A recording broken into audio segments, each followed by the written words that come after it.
You've heard the phrases, wake up, see the truth, be present. They sound soothing, maybe mystical, but what if they're not about adding something to your life, but subtracting? What if awakening isn't about piling on more techniques or philosophies, but about peeling away the lies you've been handed, layer by layer, until the raw original you stands in the open air?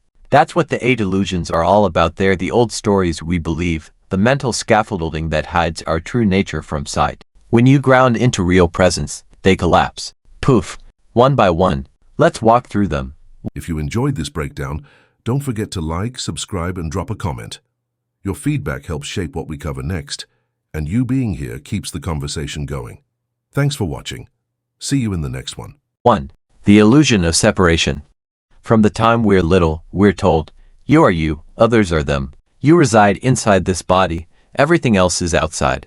It feels safe, but safe can also be small. The illusion lies here, that you are a distinct entity, floating alone in a vast universe. When awakening happens, you feel it's not you over here, and others over there.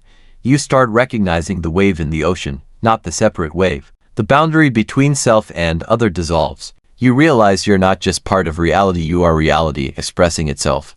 That one inside alters everything. How you treat others, how you treat the world, how you treat pain, joy, failure, success. 2. The illusion of control. How much of my life do I control? We ask ourselves, careers, relationships, health, they all feel like projects we manage. Yet deep down you sense, this running, directing, managing it exhausts you. There's a drag. When the illusion dissolves, you realize, control is a myth. Yes, you can make choices, but you aren't operating in isolation.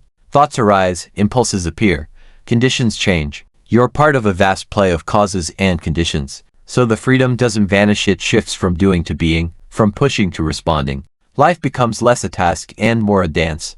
3. The illusion of time. Tick-tock the clock, linear timeline, the past that haunts, the future that worries. You're caught chasing and running. Awakening whispers, time as you know it is a story you tell. The only reality is this moment. Past and future sit in your mind like ghosts, you bring them to life. In that moment of presence, the ticking stops. You're here, not later, not then, now. And when you realize this, the texture of life shifts, no longer a race but a presence.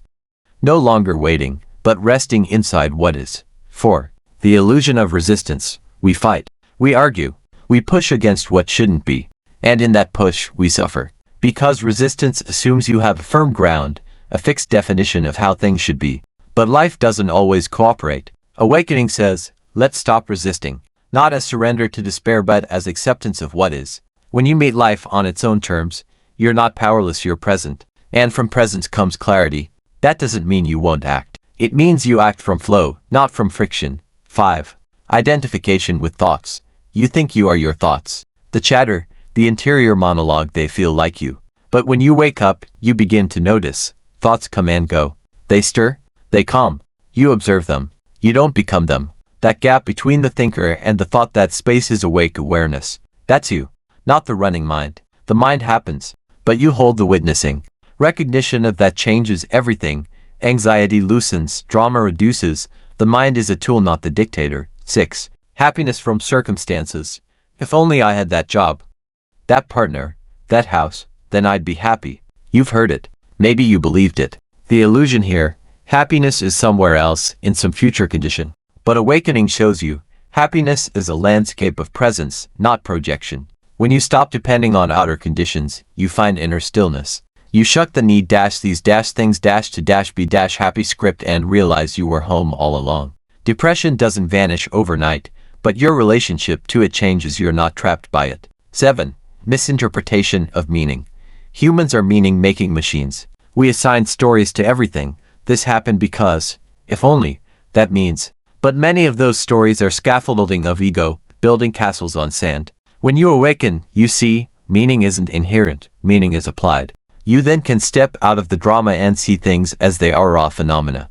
Not devoid of meaning, but free of forced meaning. You find the freedom to choose your interpretation or simply let the moment be mysterious. 8. The illusion of specialness and the search. Many spiritual paths promise discovery of a lofty you. Enlightenment like purchase of a rare artifact. You chase, you strive, you surface pat yourself. Another milestone. But awakening is the surprising one. You realize you already contain everything. If you enjoyed this breakdown, don't forget to like, subscribe, and drop a comment. Your feedback helps shape what we cover next, and you being here keeps the conversation going. Thanks for watching. See you in the next one. You are the sought after. The search dissolves. There's no achievement, just recognition. This wave isn't trying to become the ocean, it is the ocean. When that clicks, everything softens. The ego's pedestal lowers. Gratitude rises. The mystery doesn't intimidate, it invites. What connects all these illusions? They're manufactured by your mind to keep you safe, contained, predictable. They trick you into believing you're less than you are so you'll stay small, invisible. Awakening isn't about bypassing the mind. It's about seeing how the mind works. Then you operate from beyond its traps. This is not a quick fix. It's not a technique alone. It's a shift of identity. A subtle but seismic realignment. Now let's pull some deeper insights. Interconnectedness as identity. When separation dissolves, you stop seeing yourself as a lone traveler. You become a living expression of existence itself. The planet doesn't just have you, it is you. Mountains, trees, clouds, they aren't over there. There you seen differently. With that knowledge, you treat them differently. With reverence, with respect, because harm to them is harm to you, dropping the illusion of control. Without the canvas of I must make this happen, life flows. The burden lifts. You stop forcing outcomes. You listen. You act. You respond. You rest. But you're not passive, instead. You're responsive, attuned, aligned. That's freedom. Living in the present. Life doesn't happen tomorrow, it only happens now. By freeing yourself from chasing later, you enter the fullness of a life being. The sun setting, the wind, the breath. They're not background, they are life. Presence becomes your deepest home. Acceptance as liberation. Yes, there will be suffering, loss, change, yet suffering isn't an endless loop if you don't resist it. Resistance prolongs pain. Acceptance meets it, reveres it, transforms it. From this place you heal not by denial but by embracing what is. Awareness beyond thought. When you see thoughts as clouds in a vast sky of awareness, you regain your freedom.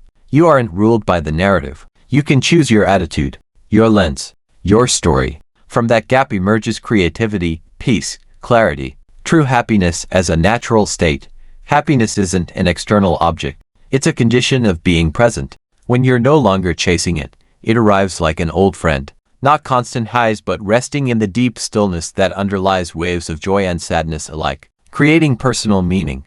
You're free to interpret your life not by inherited script, but by fresh insight. You can say, yes, this means this, or maybe it doesn't mean anything, just is. And you navigate from curiosity, not from compelled narrative. Awakening is homecoming. The search ends when you realize you were never lost. You were always here. The journey inward, upward, onward. It circles back, to now, to your breathing, to your being. The extraordinary lies hidden in the ordinary. Now, how does this play out in your life? You might notice yourself reacting less, panicking less. The storm still comes but you feel anchored. You might lose your job. Life might break your heart, and you'll still feel sadness. But sadness won't settle in the same way. Loss won't terrify you the same way, because you know you are more than the drama. In relationships, you stop needing someone to complete you. You still connect, you still love, but the "I'll be fine" win stops whispering in the background. You're already fine. In work, you stop doing more just to prove your worth. You show up, you do your thing. You let the rest be what it is. You work not because you must, but because you choose. The burden of must slips away. In everyday life, you begin seeing the extraordinary in the mundane. You smell coffee. You feel the breeze. You notice the color of autumn leaves. And you stop dying a little inside because you weren't where you thought you should be. Because the illusions have lifted, and you're awake. When all 8 illusions dissolve, what remains is simple. You, as awareness, playing in the field of existence, open, alive, curious, tender, wild. You're no longer hiding from life. You're living it, not doing, being. And the world looks different not just because you've changed but because you see again. You see with fresher eyes. You see the threads. You see the fabric of being. So tomorrow, when you wake up, don't ask, what should I do today? Ask, how will I be today? That shift in question can change everything. Because these illusions, they're disposable. They vanish when you allow them to be seen. And what remains? Something infinite. Something you already are. That's what awakening looks like. And it's already here. You wake up one morning and notice something. The coffee doesn't taste any different. The bills still need to be paid. The traffic still gets you frustrated. The phone still buzzes. But you're different. Not because something big happened. Because something quiet clicked. The lens you've been looking through shifted. The story you told yourself about your life, the who, what, when, why softens. You start to see in new ways. And that's what these 8 illusions ultimately point to. A seeing beyond the screen of your mind. Because for so long you've lived inside a script written by others, parents, teachers, society, culture. You are this, you must strive for that, you'll be happy when. Those lines have framed your life. But one morning or one evening in quiet you realize none of them are your own. They're roles you play. Evidence. The guilt you feel when you don't play them well, the exhaustion when you do. And in that realization there's relief. Relief because you begin to drop the mask. Dropping the mask means letting the illusion of specialness go. You no longer believe you're the only one struggling, the only one seeking, the only one missing something. You realize everyone is in the same boat, waves on the same ocean. That humility isn't defeat, it's freedom. And with freedom comes a new kind of responsibility, not one loaded with shoulds, but one rooted in authenticity. You don't act from the image you're supposed to be. You act from what is. You walk the path you feel, not the path you were told. Let's talk a little more about time because it doesn't stop confusing us. You've planned your life like it's a board game. Start here, move here, finish here. But what if the finish line is just another line drawn in the sand? What if it's about playing the turn, not racing to the end? When the illusion of time fades, you begin to be, not arrive. You notice the stretch of morning light, the rhythm of your breath, the quiet before anyone else wakes. And in that noticing, satisfaction whispers, you're home. Not at home in a house, home in your being. This doesn't mean your life becomes serene. Storms still come. Illness, loss, heartache. The illusions don't vanish the external world, they reshape how you meet it. When control falls away, you don't expect every flower to bloom. You don't demand every door to open. You receive, you adapt, you respond. You stop exhausting yourself pushing the world into your image. You let the world be, and you be in it. That's not defeat. That's awakening. And the thoughts. You used to believe you were chained to your mind. Your swirling beliefs and anxieties defined your days. But then you start to watch them. They float past. You realize the thoughts weren't you, they were passing weather in a vast sky of awareness. That is freedom. Not because you silence the mind. Because you see the mind. You step behind it. And from there, the drummer keeps drumming, but the dancer stops being hypnotized. What about happiness? You used to chase it like the horizon, always out of reach, always receding. Now you notice, happiness is the ground you stand on, not the treasure you fetch. You laugh with your child. You feel wind on your face. You breathe. You exist. And you're reminded, not of what you lack, but of what you are. Meaning used to be a heavy word. You piled it on your job, your partner, your body. You chase success like it would validate your existence. But then you ask, what if meaning isn't something you earn? What if it's something you drop? What if you let life be meaningless and then watch how meaning emerges? You sit with that for a while. It's unsettling. Because it means you're not in charge of everything. And yet the pressure lifts. You realize you can participate in meaning. Not manufacture it. Not force it. Just show up. And that search for something bigger, the specialness, the enlightenment, the title, the accolade, it fades. You realize the search was made by the one who felt separate. The arrival is the recognition that you were already part of the landscape. You weren't building a temple, you were opening the doors of the temple that was already there. When that happens, every step becomes sacred. Every breath becomes a ritual. Not because religion demands it, but because life demands it. You begin to honor things as simple as your shadow, your reflection, the cup of tea. Let's get real. It's not always peaceful. The road of dissolving illusions is messy. Some days the old scripts lash out. Your mind says, that was unusual, enjoy it while you can. Your ego worries you'll lose ambition. You worrying about mediocrity. You worrying others will think you've given up. And then you remember, awakening doesn't remove ambition, it redefines it. Instead of striving to become someone, you strive to be who you are. And that turns everyday action into purpose, not performance. What about relationships? When you're freed from need, you bring less expectation. You enter less, and you join. You don't look to the other to fill you. You look to them as another wave rising from the same ocean. You see their joy, their suffering, and you don't clutch. You flow. That doesn't mean you don't love deeply. You love more deeply. Because now you're not holding love hostage to your fears. You're letting it breathe. Let it live unbound. And that kind of love changes worlds. And work transforms. You're not working just to survive anymore. You're not working just to prove. You're working because you're here. Because you can. Because you're alive. When you do that, effort becomes art, and tasks become gifts. So here's the turn. When the illusions disappear, the world doesn't become simpler, it becomes more vivid. You're not less involved, you're more alive. The noise doesn't vanish, you hear the music behind it. The pain doesn't cease, you're not defined by it anymore. You're through it. You're with it. You're still you, just less disguised. And there you stand, bare, infinite, alive. Welcome home. Because here's the thing they don't always tell you when you start dissolving illusions. It's not a straight line. It's not first you wake up, then life is sunshine and stillness forever.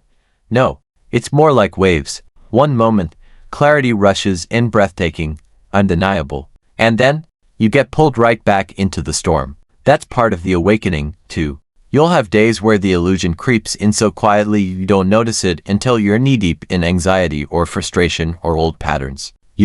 But here's the invitation, let go. Now, here's a curveball. You may wake up one day and realize you're scared of awakening. Why? Because you've built a life around the illusions. You've invested in them. You've used them to relate to others, to motivate yourself, to feel secure.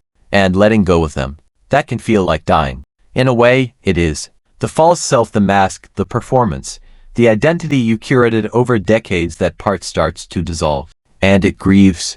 It clings. It whispers things like, if you let this go, who will you be? The answer, you'll be. That's it. You'll simply be.